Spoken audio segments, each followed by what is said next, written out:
ഇന്ന് തന്നെ ഡൗൺലോഡ് ചെയ്യൂ. കാണൂ നിങ്ങളുടെ ഫേവറേറ്റ് ഷോസ്. നന്ദിയുണ്ട് മോനെ. ഞങ്ങളെ മരണത്തിൽ നിന്ന് രക്ഷിക്കുക മാത്രമല്ല, ജീവൻ നിലനിർത്താനുള്ള വഴി ഒരുക്കി തന്നതിന് തീർത്താൽ തീരാത്ത നന്ദിയും കടപ്പാടും ഉണ്ട്. ദേവി ഭക്തനായ എന്നെ കൊണ്ട് ഇതൊക്കെ ചെയ്യിച്ചതും ദേവിയാ. നന്ദിയും കടപ്പാടും ഒക്കെ ദേവിക്ക് സമർപ്പിക്കുക.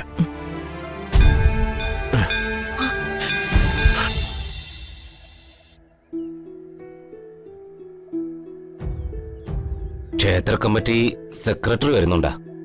രഘുവിന്റെ ആവശ്യം അദ്ദേഹത്തോട് പറഞ്ഞോളൂ.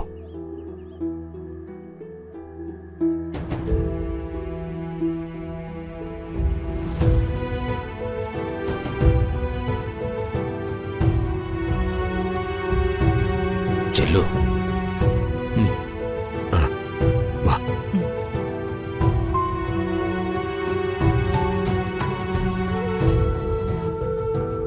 സെക്രട്ടറി ഒന്ന് നിന്നേ.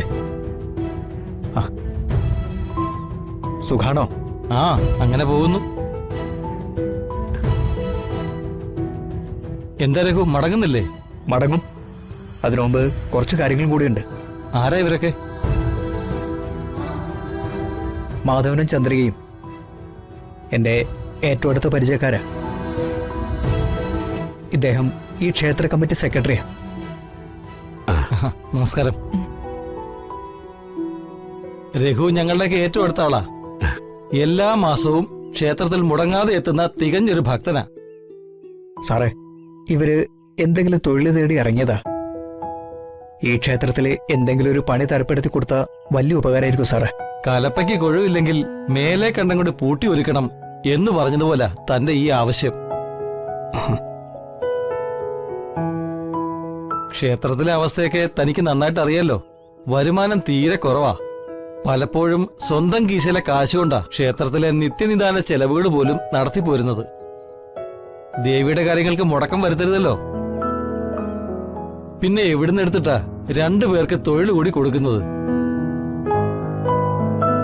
സാർ, തൽക്കാലം ശമ്പളം ഒന്നും വേണ്ട. വിശപ്പടക്കാൻ ഭക്ഷണം കിട്ടിയാ മതി.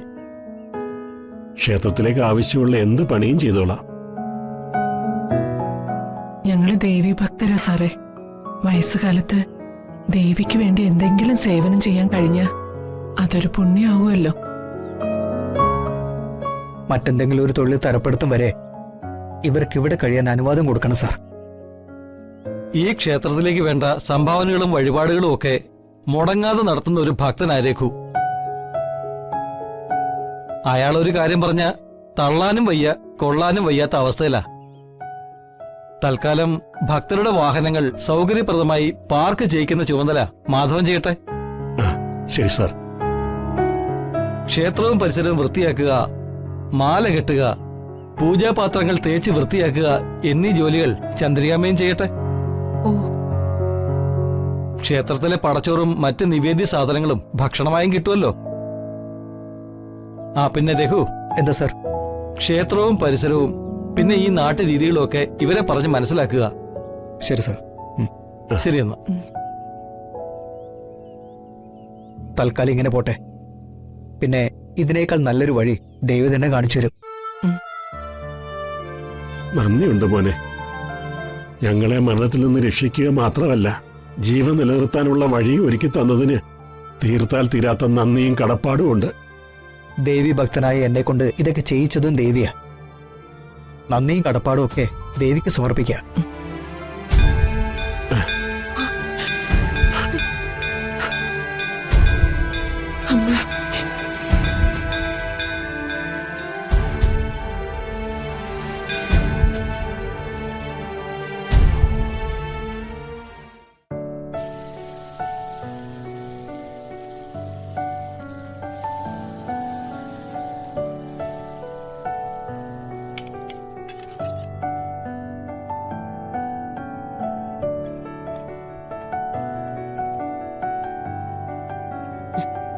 പ്രകാശേട്ടന് ദോശ നന്നായിട്ട് മൊരിയണം. അത് സുചിത്രടുത്ത് തന്നെ ഉണ്ടാക്കിയാൽ മതി. ഇനി അങ്ങേർക്ക് ഇഷ്ടത്തിനും പാകത്തിനും ഒന്നും ഉണ്ടാക്കി കൊടുക്കാൻ എന്നെ കിട്ടില്ല. ഇനി ഒരു രീതിയിലും എനിക്ക് അയാളുമായിട്ട് സഹകരിച്ചു പോകാൻ പറ്റില്ല വന്ദനെ. അത്രയ്ക്ക് നിറികേടാ അയാൾ കാണിച്ചു കൂട്ടിയത്. സുചിത്രടുത്തി, പ്രകാശ് ചേട്ടൻ വീട് പാല് കാച്ചുന്നതിന്റെ ആലോചനയില്ല. ഈ സമയത്ത് സുചിത്രയടുത്തേക്ക് പിണങ്ങി നിൽക്കാൻ പറ്റില്ല. പലരോടും മറുപടി പറയേണ്ടി വരും. ആ പാലുകാച്ചലിന് ഞാൻ പങ്കെടുക്കില്ലെന്ന് തീരുമാനിച്ചുറപ്പിച്ചതാ. അപ്പോഴാ അങ്ങേര് അടുത്ത തന്ത്രം ഇറക്കി കളിച്ചത്. തന്ത്രോ? അതെന്ത് തന്ത്രം? ഞങ്ങളുടെ കല്യാണം കഴിഞ്ഞ് ഇത്ര നാളായിട്ടും എന്റെ അമ്മയോട് സ്നേഹത്തോടെ ഒരു വാക്കുപോലും സംസാരിച്ചിട്ടില്ലാത്ത ആളാ. ഇന്ന് എന്റെ അമ്മയോട് കൃത്രിമ സ്നേഹം കാണിച്ച് കൂട്ടിക്കൊണ്ട് വന്നിരിക്കുക. അമ്മയുള്ളപ്പോ എനിക്ക് സഹകരിച്ചല്ലേ പറ്റൂ. എന്നെ മോളെ പോലെ സ്നേഹിച്ച ഇവിടുത്തെ അച്ഛനും അമ്മയും ചതിച്ചിട്ടാ അയാള് ആ വീട് പണിതത്. എനിക്ക് ആ വീട്ടിൽ താമസിക്കാൻ പറ്റില്ല വന്ദനെ. സുചിത്രയടുത്തി, അങ്ങനെയൊന്നും പറയാൻ പാടില്ല. ഒരു വീടെന്നൊക്കെ പറഞ്ഞ അതൊരു മഹാഭാഗ്യം. ഇവിടെ അച്ഛന്റെ അമ്മയുടെയും വലിയൊരു ആഗ്രഹമായിരുന്നു ഒരു വീട്, 3 നിലയിലുള്ള ഒരു മണിമാളിക. പാവങ്ങള് സാധിച്ചില്ല. സുചിത്രയുടെ മുന്നില് ഭാഗ്യം തെളിഞ്ഞു നിൽക്കുമ്പോ അതിനെ നിന്ദിക്കാൻ പാടില്ല. സുചിത്രയുടെ അമ്മയാണെങ്കില് ആ വീട്ടിലേക്ക് പോവാൻ തയ്യാറായിട്ട് നിൽക്കാം. എന്നാലും ഇവിടുത്തെ അമ്മയും അച്ഛനെയും വേദനിപ്പിച്ച ആ വീട് എനിക്ക് പറ്റില്ല വന്ദനെ. സുചിത്രയടുത്തി, എന്നെ പ്രസവിച്ച ചന്ദ്രികമ്മയോട് ആ അമ്മയ്ക്ക് ഏറ്റവും പ്രിയപ്പെട്ട മോൾ ആരാണെന്ന് ചോദിച്ചാ അത് സുചിത്രയാണെന്നേ പറയൂ. മരുമോളായിട്ടല്ല, മോളായിട്ടാ അമ്മ സുചിത്രയടുത്തിയെ കണ്ടിരിക്കുന്നത്. ആ അമ്മയോ അച്ഛനോ ഒരിക്കലും സുചിത്രയടുത്തിയെ തെറ്റിദ്ധരിക്കില്ല. പ്രകാശേട്ടൻ ചെയ്തതൊക്കെ ശരിയായിരുന്നു എന്ന് പറയുന്നതിന് തുല്യാവില്ലേ ഞാൻ ആ പാലുകാച്ചല് പങ്കെടുത്ത? ഒരിക്കലുമില്ല. സുചിത്രയടുത്തി പ്രകാശേട്ടൻ ചെയ്യുന്ന തെറ്റുകളെ എതിർക്കുകയും അതിനെതിരെ പ്രതികരിക്കുകയും വേണം. പക്ഷേ അത് സ്വന്തം ജീവിതം നശിപ്പിച്ചുകൊണ്ടാവരുത്. സുചിത്രയടുത്തി ഒന്ന് ആലോചിച്ച് നോക്കിക്കേ. ജീവിതത്തില് സന്തോഷം എന്തെന്നറിയാത്തൊരമ്മയാ സുചിത്രയുടെ അമ്മ. അവര് മോളൊരു വീട് വെച്ച് പാല് കാച്ചുന്നതിന്റെ സന്തോഷത്തില് സ്വയം മറന്നു നടക്ക. അവരുടെ സന്തോഷം ഒരു നിമിഷം കൊണ്ട് കെടുത്തിക്കളയാൻ സുചിത്രയടുത്തിക്ക് പറ്റുമോ?